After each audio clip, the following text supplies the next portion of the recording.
Today let's do the topic of copy constructors first. So let's first see what is a copy constructor. As we all know that for every class we make objects, and while making the objects of the class the constructors are called, right? So we have seen that supposing we have a class here called student, and inside this we have int roll number and int marks, right? Now in the public section we make a normal constructor like this, right? Now in this constructor I write roll number is equal to 10 and marks is equal to 67, something like this, right? Now in the main method here, when I make an object of the student class obj1, this constructor is called. Fine. So this is a normal constructor. So if I make one more object, that is student obj2, this constructor will again be called. So both of them, the student obj1 and student obj2, they are going to call this constructor. So two objects will be made like this. Fine. Now let's look at a copy constructor. Supposing I want to initialize an object using another object, right? Supposing I write something like this: student obj3 is equal to obj2, right? Now this statement here, what we are doing is we are creating an object obj3 and initializing the values of the object obj3 with the values which are there in the object obj2, right? So in the memory, supposing I have something like this, this is here, suppose I say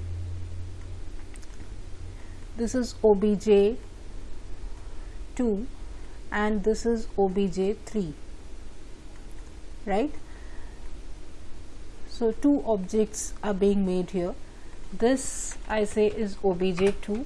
Now inside obj2, this roll number is equal to 10 and marks is equal to 67, because obj2, when you are making this object obj2 here, right, obj2 is calling this constructor which is initializing roll number is equal to 10 and marks is equal to 67, right? So these values, this go into this obj2, right? Now look at this statement. It says student obj3 is equal to obj2. So this is the object obj3. Now obj3 is equal to obj2 means it is copying the values, which is there in the object obj2, right? So here this is where the copy constructor is called. I am copying one object into another. That is the concept of a copy constructor. So when we do this, obj3 will also get the roll number is equal to 10 and marks is equal to 67, like this, right? Now here this is we have written this student obj3 is equal to obj2 inside the main method. This is just calling the copy constructor. Now we also have to learn how to write the copy constructor. if supposing we don't write a copy constructor, then C++ has a default copy constructor. So even if you don't write a copy constructor and write something like this, the C++ compiler has its own copy constructor, default copy constructor, which will be called automatically, right? Okay, but we can also write our own copy constructor. Now let's see how to write the copy constructors.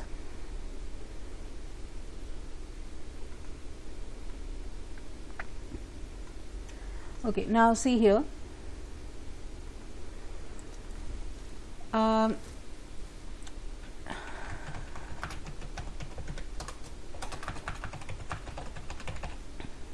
int roll number comma marks. Now here in the public section, again one normal constructor that we had put earlier, and now I'm going to write the copy constructor here. See, student, and inside this I write student ampersand st, something like this, and within this I write roll number is equal to st dot roll number and marks is equal to st dot marks. Now this is the copy constructor which we have made here, right? This is the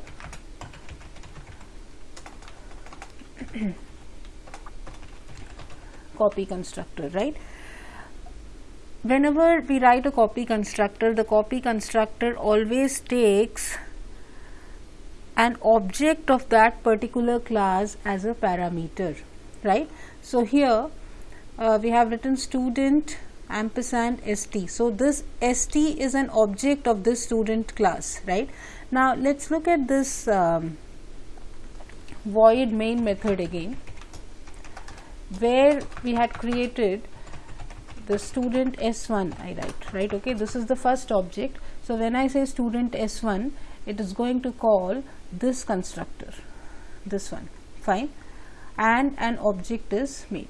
Now once this object is made, after that I am going to go for the copy constructor. Now I say student s2 is equal to s1, right? Now in this case this copy constructor will be called, and this s1 which we have written here, this s1 will be passed as this st here, right? So whatever values were there in s1 will be passed to st, and when I say roll number is equal to st dot roll number, it actually means roll number is equal to s1 dot roll number. So since I am making an object student s2, this whole statement, this translates to something like this: s2 dot roll number is equal to s1 dot roll number, right? So that's how it works. Now the same copy constructor can be called like this also: student s3, and within bracket I write s1. This will also do the same thing.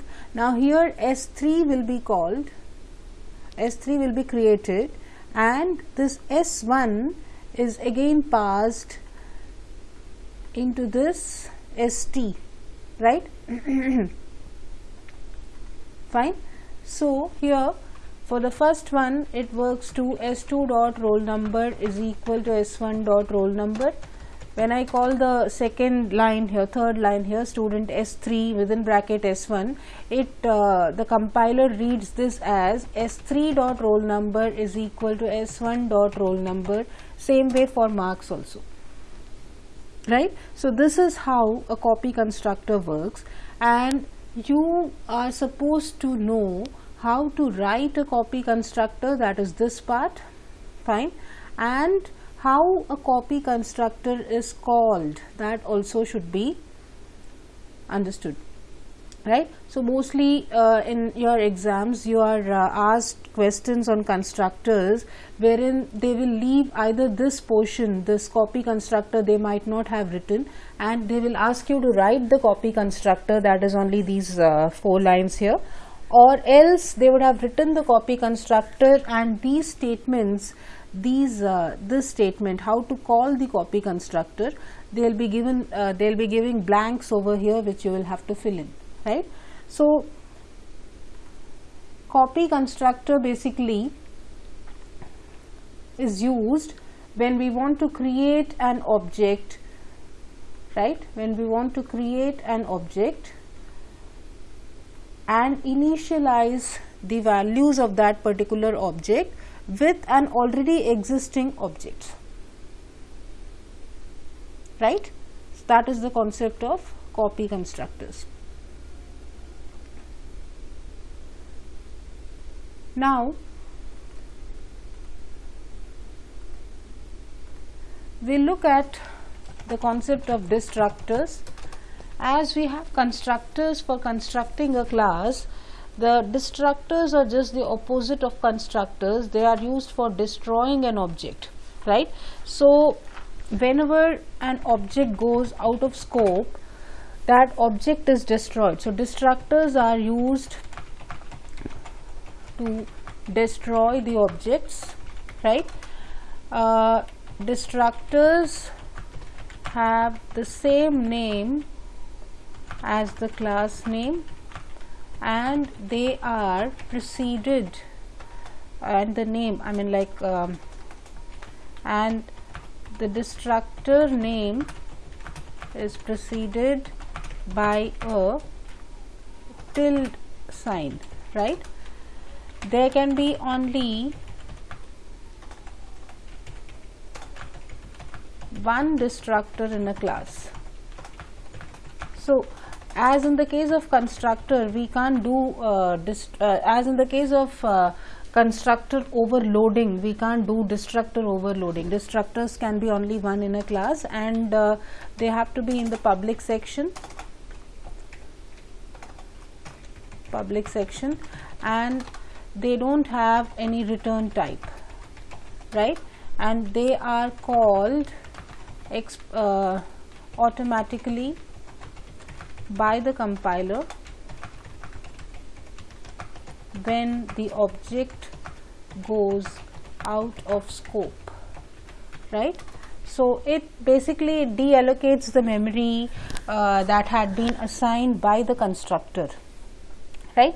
So if we want to write a destructor, it will be like this. For the same class student, let's take up here we have int roll number marks, right? And then I write public, and here this is the constructor we make, right?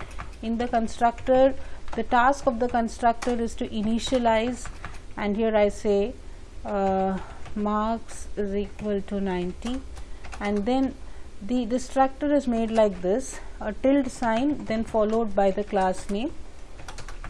A destructor cannot take any parameters, right? They can't have any parameters, right? Till student, and here I write cout